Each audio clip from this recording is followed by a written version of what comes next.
Hello, Pastor Deborah here again with the King and Kingdom series of Agape Love, Love is Here Ministries.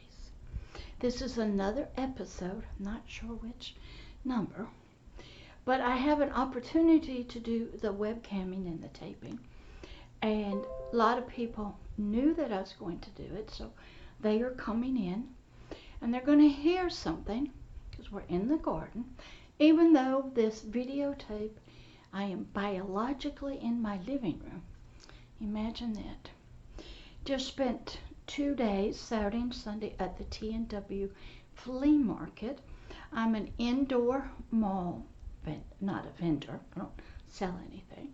Talking with people, meeting with people in the sex industry, meeting with people who have spiritual issues that they need to talk about, meeting with people who care for other children, sort of foster parents, saying hi to a lot of little people, a lot of little kids, giving out books.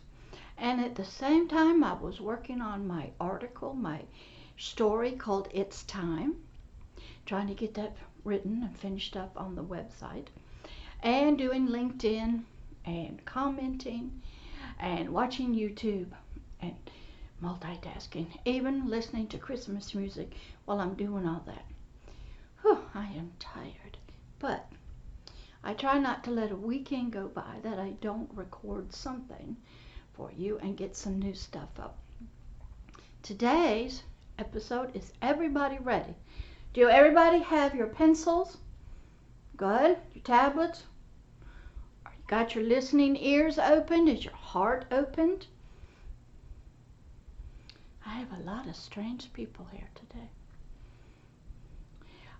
A lot of those that work in the, we'll call it the sex industry, those that are dancers, those that visit the clubs, those that own the clubs around the world.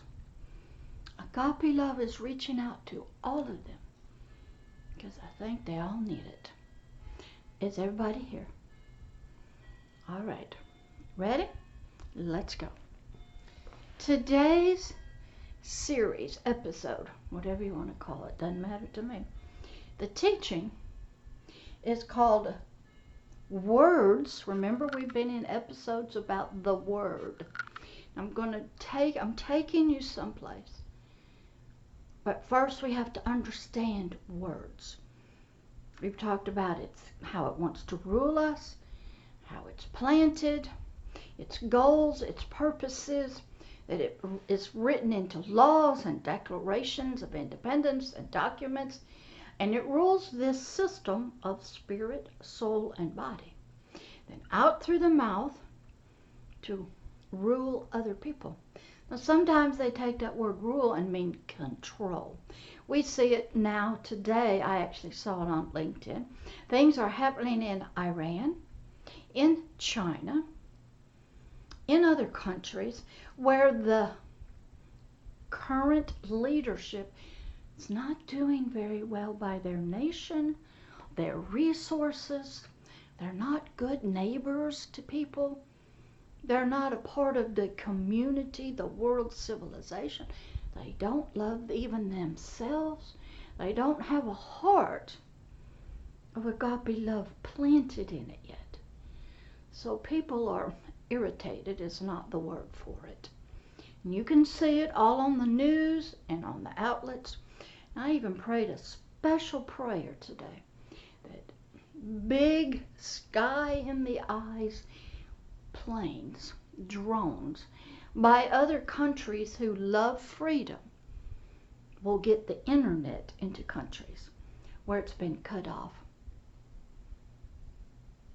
Oh yes, I can do that. And I can even make the internet service that's cut off work without being plugged in. I'll tell you a story how I know that's true. Long time ago, when I first got started, as you know, I started working with multi-generational Satanists, working for the family in gangs, in high Illuminati leadership. Had this one 5-year-old boy come to me. His mom was on drugs. His brother had just gotten arrested for drugs in this jail. And he comes to me in the spirit and he asks me, did this God that I loved, this Agape Love source, this big high power in the sky, something called Christ Jesus, did he really have some power? Or was he what everybody said, dead, and he wasn't the real God of this earth and world? So he asked me. I said, yes, he is. What would you like for him to do for you? He asked me, a 5-year-old child, if this source of agape love, this Christ Jesus, could get his mama off of drugs and get his brother out of jail. I said, no problem. Then I asked him a strange question. Little 5-year-old one. What do you need that your heart will believe that he's real, that he's got some power? Now this little 5-year-old, he's grown up now and got his own kids. And I said, how about this? Do you have a Game Boy, I think it was called, a handheld? My son had one. Put batteries in and he worked it. He said, yeah. I said, I'm going to show you the power of agape love. The God that I serve, who's the source of this, I'm going to make your Game Boy play without batteries. He said, that can't be done. Has to have batteries. I go, no, sir, it does not. Father, do your thing. The Game Boy with no batteries in it turned on, started playing. He was so shocked. He took it to his school and his friends, and they all believed in this source of power, that it did not die on a cross, and it was more powerful than any God, anything they knew. Because I asked for the impossible. I asked that a Game Boy without batteries work, so this little 5-year-old could believe. Started working that night. Later on that night, he came back to me and said his mama's completely off the drugs. It's all over with. They didn't know what happened. Instantaneous deliverance. The next day, he told me, when I talked to him, his brother was released from jail. That whole family was transformed by a 5-year-old's request for his family. Then I knew that little 5-year-old needed some power to believe. And it was done for them. And he took that Game Boy to his school. And he showed all his little friends in kindergarten. They all believed. They grew up believing that this was true. They're all grown adults now. The power's there. I don't care what country, what nation cuts the internet off. You go try your devices. It will work. Doesn't even have to be plugged in. Doesn't need any batteries. Doesn't have to have that country's internet. I have some power from the king, the country, and the kingdom that I serve that supersedes every nation's kingdom and government. And I've already asked some friends to send a big drone on up, way on up, to keep an eye on you guys, taking pictures of what they're doing. You think we're going to leave you alone out there to fight your battles for freedom against oppressive gods that don't care about you and only care about spreading their hate? Love is coming. And it's coming in ways that you don't know it. And the leadership of the country cannot stop it. So that is my little LinkedIn news tidbit post for the day. Now, on with the teaching. Words. Seeds of fruit. A word, as we've discussed, comes in many ways to us. Pictures, sounds, hand movement, nonverbal. When I was working on my master's degree in mental health counseling, I had to do a research, and I chose nonverbal communication. I studied it. Mamas can look at you with their eyebrows and give you a look, and it's nonverbal, and you know what Mama's talking about. Even the precious, precious ladies who wear the burqas, they just look through the veil. And the kids know what Mama, they point a finger up. Communication is always going on with us. Animals communicate with us. They communicate to each other. Nature communicates with us. Everything is speaking. Anybody heard the flowers singing to them lately? You have? See, they're talking. The mountains are talking, but you're not listening. They talk in the natural to us. Sometimes you can hear it groaning. It's crying for itself, how we treat it. And it will rise up. Let me tell you, the Agape Love loves planet Earth, everything on it so much. It gave the earth power. And you mistreat it, and you mistreat the animals, it will rise up against you. And it'll wipe you slick. Whether go through fires or tsunamis or floods or ice, or the animals start attacking you. Or you get diseases, which are all earthly. Viruses. It will not stand still and have you treat it the way it does. It has a voice. And it has power. It has words, and it'll speak to you. They are seeds of fruit. What I want to teach to you today is that when people talk to you through any media, songs, movies, poems, declarations, public speaking, they make announcements. Doesn't matter. Tweets, how about that? We'll go with Twitter, okay? LinkedIn post, Facebook, it doesn't matter. They are throwing out seeds that have fruit in them. And the source of the word that's throwing out the seeds, there's only two. They are hoping that you will ingest, take in the seeds, believe in them, make them a part, like when you eat food, it becomes a part, you grow muscles and bones from the nutrients you have taken in. We'll use that you may have eaten a nut. It's protein. That protein builds your muscles from the nut. So does the nut become a muscle? Yes. There's some great things, I think. The book of Thomas talks about this, like if you eat a lion, do you become like a lion?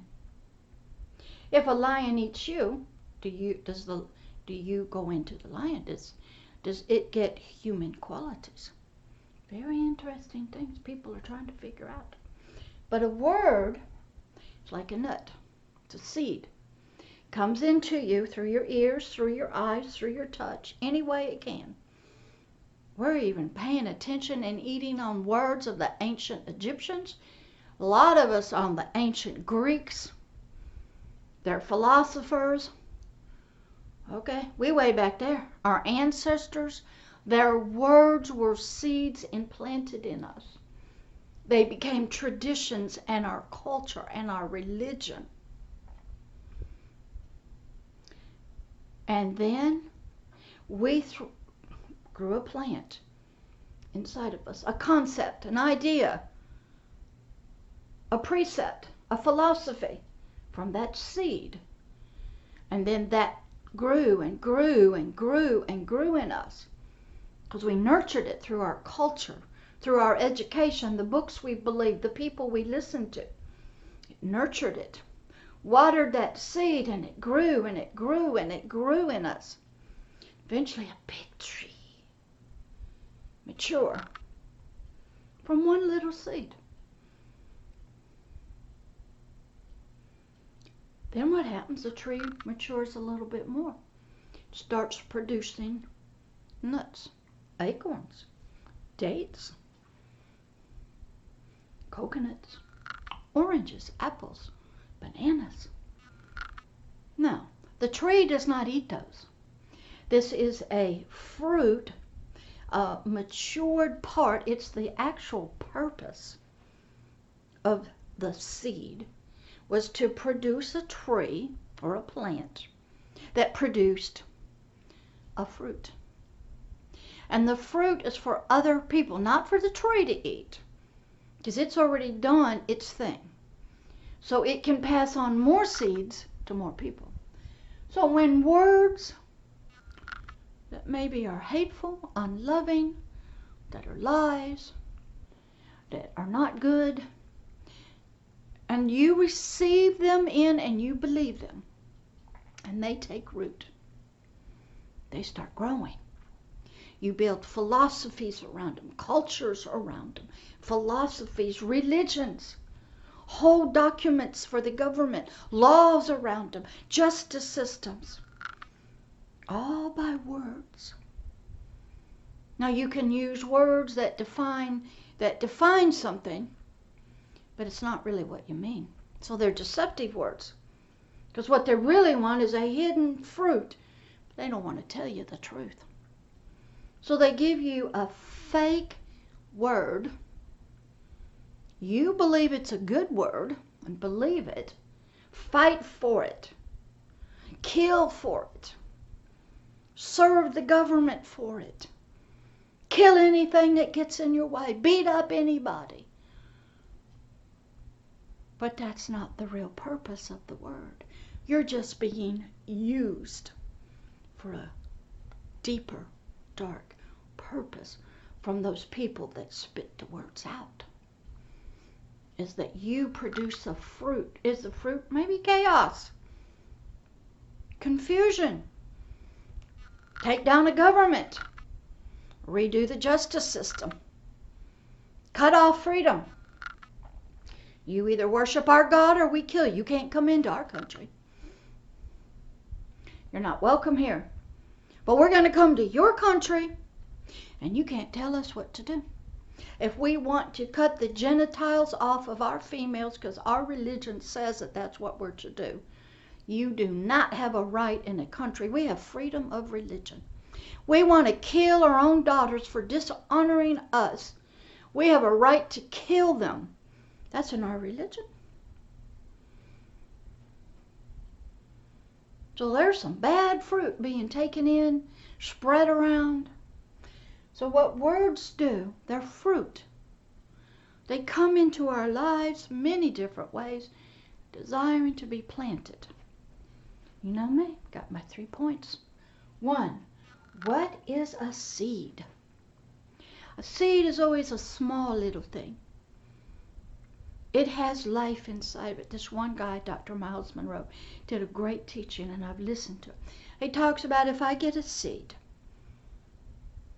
what's inside? Well, there's a tree or a plant. There's a whole forest in it because there's fruit in there. So one little seed can produce one plant that produces tons of fruit. So one is valuable. One word, one thought, one concept starts growing in our spirit, our soul, and our body. And if we take it in, we believe the source that's speaking to us. Oh, they got a pretty smile. Oh, they go to church. Oh, they're a imam. They're a rabbi. Oh, they're a Sunday school teacher. Oh, they're a pastor. Oh, we can't believe that guy in jail because he broke the law. But we can believe the politicians. Who voted them in? Okay. And then they don't even care for their own constituents. We found that out. We got so much mess here in America. People live too much time in Washington. We need some term limits, buddy, on these people. Because it becomes a way of life. Words are powerful. They make laws. They speak. Even if you don't speak. You can use them for, as we saw with many people, for some bad things. What is a word? Communication. Of ideas. Of thoughts. Of feelings. Of things you want done. Of purposes. It can be spoken in a language. Some people, I don't know if you know it in the occult, they can read scriptures backwards. They write backwards. They write code. How many of you know that during World War II, the Americans and the Allies were able to break the German code. We captured some of the Enigma machines off the submarines. People gave their lives to get this machine that the Germans had created because they were talking to each other on the submarines past. So we sent some tough young people. Gave their lives to get the Enigma code, the machines. Did you know what we did? We went and got some Navajo Indians who spoke Navajo. Germans didn't know Navajo. They were the code talkers out on the front lines. Hey, yeah, I served on a federal jury. They were going after a local restaurant person who was with a Mexican cartel, one of the Sinaloa cartels at the time. He was running drugs and he was running people and running fake Social Security. And here's what they do. They send a wired guy, it wasn't me. They send a wired guy and they talk in code. Oh, you want some cars? How many cars would you like to have from Atlanta? Oh, 6. What did cars mean? Kilos of cocaine. So there's all kind of deceptive talk. The gangs talk with hand signals. They're telling you with their colors, with their pictures. They're marking their territory. Okay? Just like animals, they mark it with their urine. They scratch on posts. Everybody's communicating. Everybody's marking their territory. So words are a seed that want to get planted inside of us to grow a tree or a plant that produces fruit. Now, if the seed comes from bad stuff, we can use, like we know there's sort of like poison ivy, there's some deadly mushrooms, okay? If you take in some deadly stuff, a word, and it grows inside of you, you are not going to be a nice person. Your heart will be bad, your thoughts will be bad, your mind will be bad. Because you ate some bad fruit from a word. You believe some bad stuff. Some of us are still believing what the ancient Greeks believed. That certain people were born for leadership, which is true. It just happens to be all humans. But you had to have a certain skin color, certain nose size, certain hair color. You were the master race. A lot of people know that Hitler was trying to find them. Okay, these Atlanteans, okay, because that's where they believe they came from. And if you had the wrong skin color, you are not in leadership. And a lot of people still believe that. They're born into this stuff and they deserve it. All right, 2, excuse me, I'm getting in your way here. 2, how are they sown? Words are thrown out, sung out, written out, painted out. Hand signals. I don't know how to do any of the gang stuff, okay? We use the finger to tell somebody to go where, okay? We use up your chin. We talk with our hands. We talk with our clothes. We talk with our jewelry. We talk with how we dim the lights. We talk through aromas. Words and communication are spent through colors. The headdress, it means something. The black hijabs, the burqas. Why black?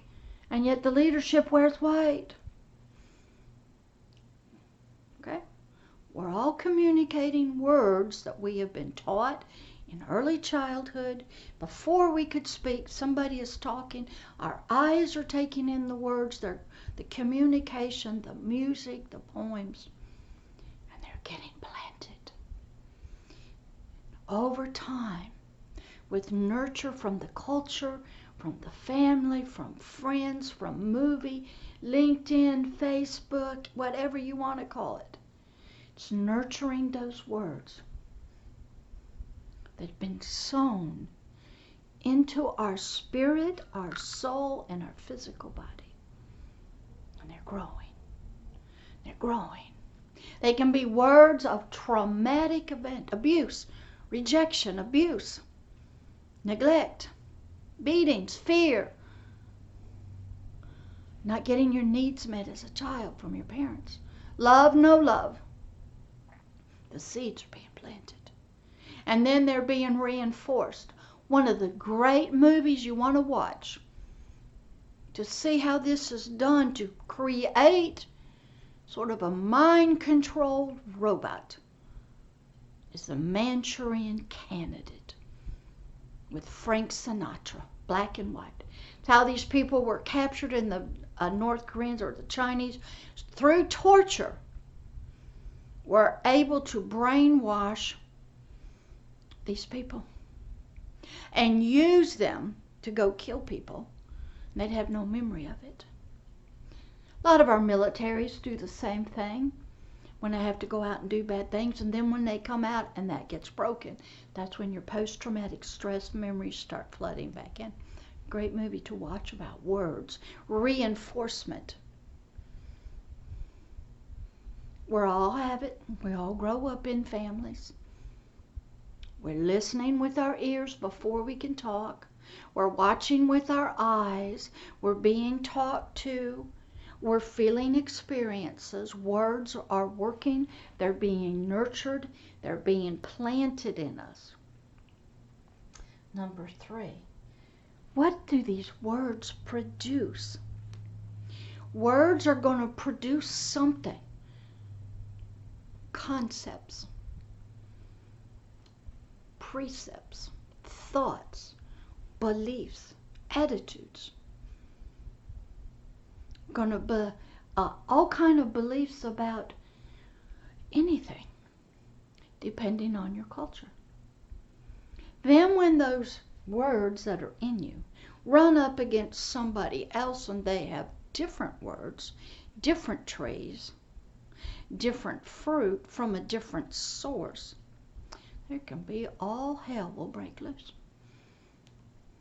I had my brother, and I tried to talk to him. He says, "You're messing with my mind. I'm messing with thoughts. I'm messing with concepts." You know, what part of us is that in? That's in your subconscious. Because remember, he's a guy, I don't know if you've had this teaching, he lives like in a submarine. He has to have a periscope that goes up the 5 senses. Okay? And they look around, and these 5 senses experience everything for the physical body. And then they come down to the subconscious part of us and tell us what's going on, how to respond. It shapes us down here and molds our soul in love or hate. Love your neighbor, don't love your neighbor. We're shaped and molded by that. But we live in darkness. Okay? 5 senses, words are coming in. Now at the same time, our spirit and soul are one like this. They're married. They've been like that since the day we were born. They are one unit. So what happens through the physical body gets transferred to the soul. Then he transfers those feelings, thoughts, and concepts the best he can to the spirit who's living in darkness. He doesn't know any better. But also while all of this is going on, back here in this world, the spirit world, okay, there's There's other beings, other things going on, speaking to the Spirit, talking to the Spirit. The Spirit is having dreams and visions, hearing things, seeing things from that realm that's affecting it. And it tells the soul, something's going on. I don't know what this is. I'm hearing things. The soul proceeds to tell some therapist, and they go, oh, you're hallucinating. You're delusional. But there's things happening to the Spirit. Happens to people at nighttime. They don't know what the dreams are. They don't know why you feel like you're flying through the air, or you're leaving your body, or you're being sexually attacked or raped. They don't know. You're asleep. What's going on? Because that's another whole world we haven't really got into yet. We're staying to just the words. So words are powerful. What you say to other people, how you relate your feelings, how you relate through law, how you relate through decrees and declarations, keynote speeches, public speaking, your articles, your posts, the colors you use. What are you saying? What are you trying to? You're throwing them out. And you're hoping somebody will catch them, believe them, take them in, get them planted in here, and it'll change something. So this episode is about words are seeds of fruit. Now, most of us know, and we see this even in the yin yang, my shirt kind of tells you, there's only two kinds of words and two kinds of sources. There's the white kind, as you see, pure words, loving and righteous and beautiful. Dark words. They exist side by side. There's only two kinds of seeds. We'll call them good and bad, right and wrong, truth and lies. The problem is, if you live in a world where you do not know any truth and all you've been fed is dark, poisonous words, you've developed all these concepts. As I tell my story, you become, wait till you discover that you've been lied to. By the world, by your parents, by religion, by the people who are supposed to care about you. Wait till you find out they all lied to you. I did. It hurts. Now they're doing the best they can, but they live in darkness. They think what they're doing by doing the traditions of the ancestors is what they're supposed to do. What happens if you find out that that's not right? So those words, truth and light, are going to come into a clash inside of us. And it gets played out. You go, the great movie to watch is Neo again in the Matrix. While he was hooked up to the Matrix, even though he didn't know it. If you're hooked up to a culture, a religion, a nation, a government system, and they are feeding you stuff, you don't know that what they're telling you is wrong. Something started in Neo. We see this now in Iran. We saw it in the Arab Springs. We saw it in the American Revolution. We saw it in the American Civil War. We saw it in World War II. Something happens inside of us that says this ain't right. And for a long time we go along, well, surely they wouldn't lie to us. They care about us.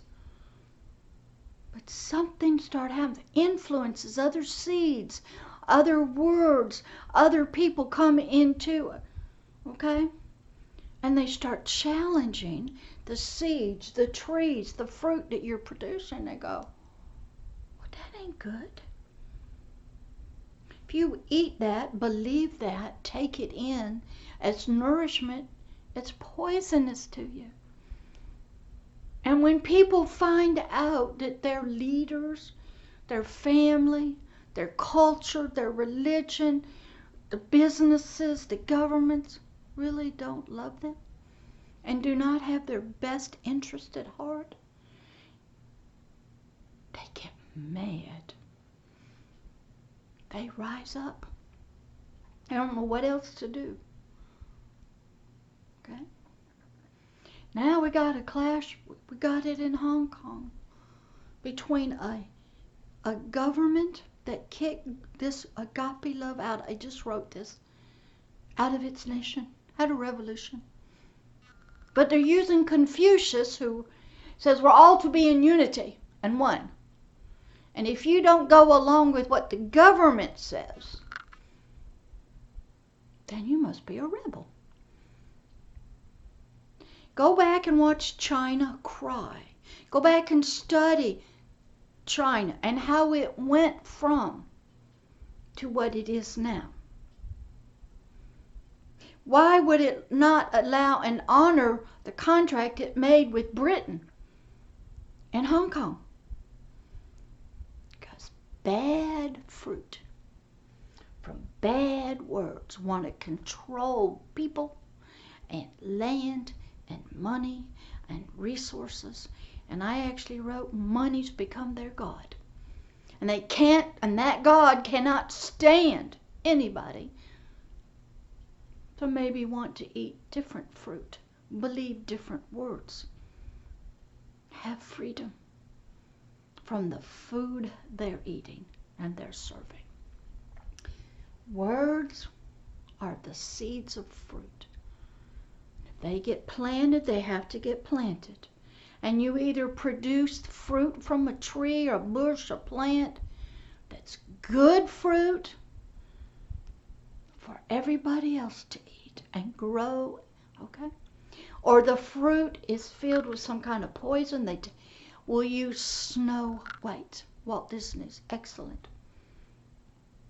The mirror said Snow White was the fairest of them all. The old queen got mad.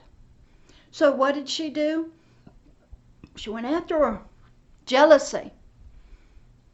Oh, you ain't gonna have that in my kingdom. And when it wasn't working, she took on an image of an old lady. Deception in disguise. Offered her a beautiful, shining apple. Okay?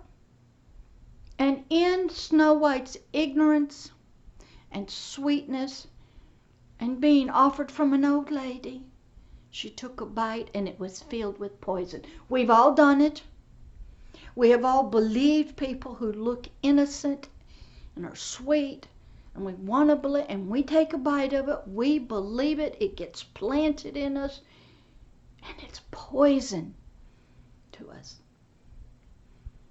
And it becomes a part of our spirit and our soul and our body. And it takes war, allies and partners of truth and love to come into you with different words. And you might get sick like Neil did. When he found out he was hooked up to a machine so he could be a battery for them to live. Okay? Now you think about this in some of your lives.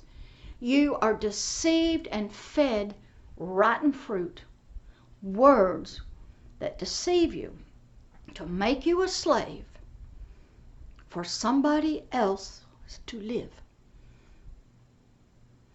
That's what Neil discovered. He was a slave. He didn't even know it, for these machines who needed him to produce electricity so they could live. When he found it out, it hurt so bad. He cried and he puked. And then he has to realize it was true. Wait till you find out you have been abused and used by your government and your leaders. The words they're speaking to you, it's just to keep them like the machines in their place and keep you ignorant.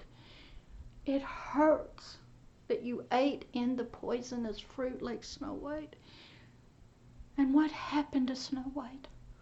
It took a prince who loved her to come and fight this witch lady that became a dragon, to set Snow White free, to kiss her with a true love, and to fight the dragon, the thing that fed her the poisonous words, that was the system that was controlling her. It took an outside person who was free, willing to fight and cut down those evil trees and fruit and dig up so that Snow White could wake up and live the life that was intended for her. Neo had to have Morpheus come into his dreams in the spirit world, start talking to him, encouraging him, helping him to reach out.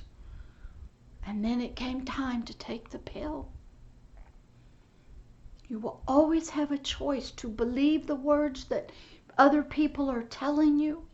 Your country, your government, your religion, your culture, your ancestors. You'll have a choice. You can keep believing what they're saying and you'll go back to sleep. And you'll never know the truth. Or you can take this red pill. This is what Neil was offered.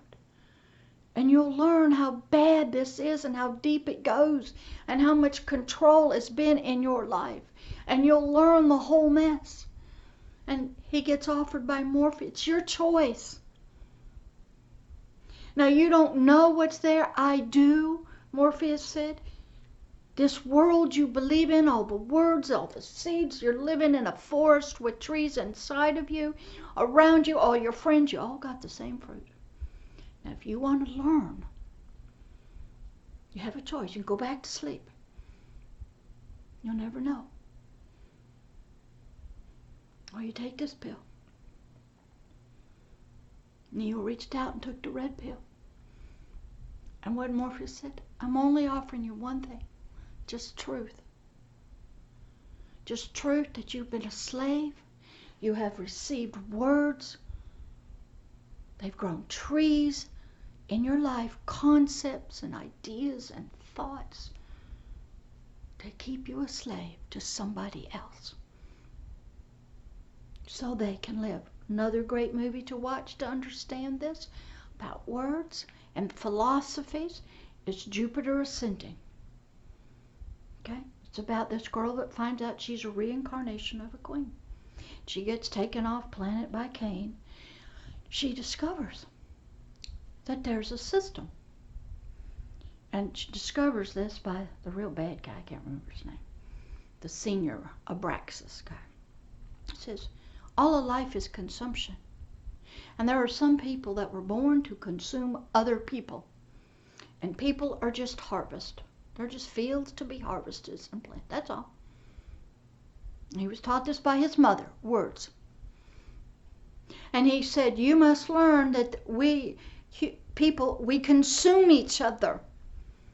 And only those at the top who got the power, who were born into it, everybody else is just grown and then harvested for consumption by the hierarchies.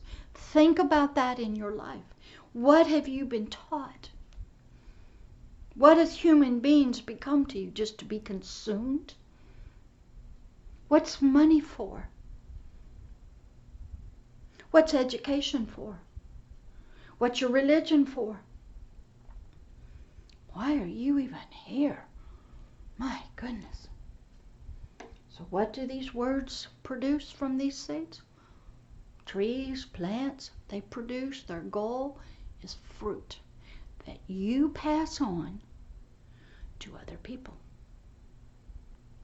That they come to you and they listen to your words, your concepts, your ideas, your thoughts. What you believe is right, what you believe is wrong. Do you work for the system? What kind of fruit are you passing on to people? Are you passing on a blue pill or a red pill? Are you passing on good apples or poisonous apples? Like the wicked witch because of jealousy.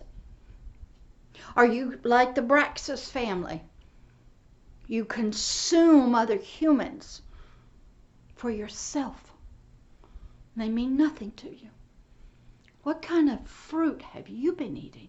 What kind of words have shaped you and conformed you? What kind of atmosphere inside of here is producing your words and your actions? So those are some movies to watch.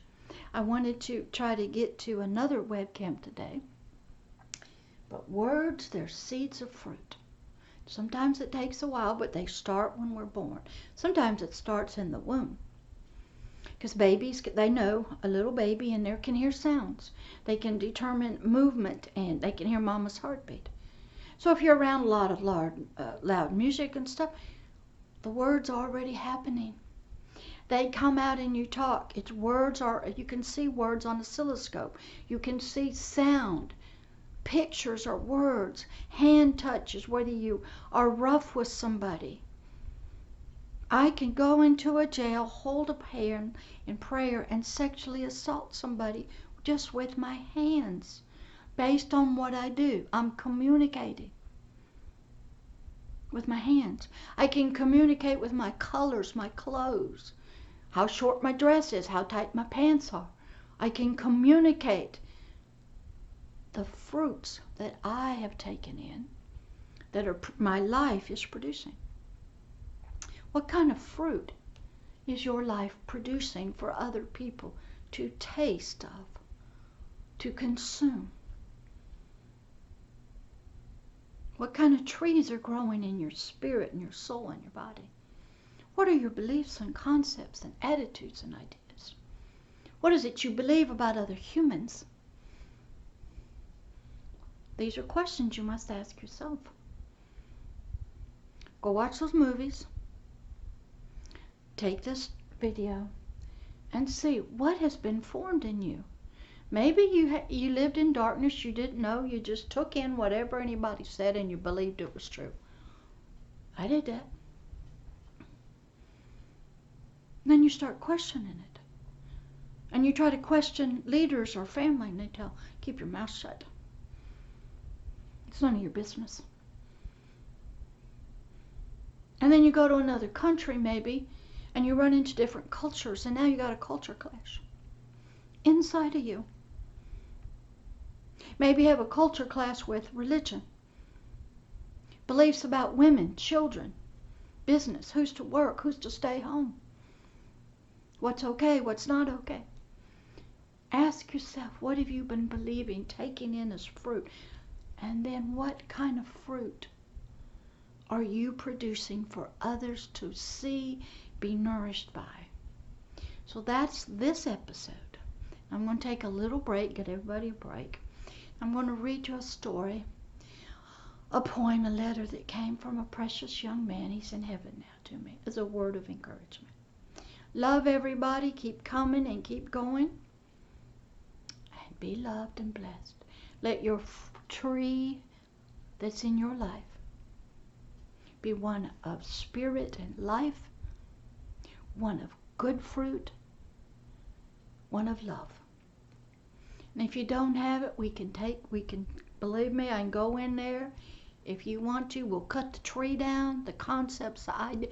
We'll dig up the roots, we'll dig up the soil, and we'll plant new soil. Put new seeds in your heart so new plants can grow with new, good, and loving fruit. Okay? So, take a break. I'll be right back. Pastor Deborah, Agape Love Ministries, Love is Here, www.agapeloveishere.org. Check this out on the YouTube channel. It'll be on the Twitter channel. I'll try to get it up today. I have to do a little work with it. And enjoy and grow and learn. We got to get into that forest and do some work. Because another great movie to watch to learn what kind of tree you are, what kind of trees are planted, is the Hobbit movie. When Bilbo Baggins goes into the Greenwoods, they used to be green and beautiful at one age, and now he says to Gandalf, they look sick, as if there is a spell, a disease on them. Our trees grow sick. Go watch that. and see what happened to a beautiful green wood becomes disease, as if there's a sickness on it. And what happens when there's a sickness is, you know, with trees or plants, there's bugs, there's insects, rottenness happens, and death is at work. Go look, watch the movie. I think it's Hobbit, the second one, with Frodo. Could be the first, when he goes into the green woods to try to get to with the dwarves, and Gandalf discovers the elfin trail. It's real good to listen to Frodo talk about what the forest feels like. And then when they run into the spiders. And then there's a curse, and then there's spells in there if you lose your path. So a lot of us are like that. We live in that kind of forest in our mind. We've lost the way. We're under spells of illusion. And something is dying, dead, it's rotten. Oh, that was ugly. But we have to look at ourselves. Be blessed and enjoy. Love you always, Pastor Deborah.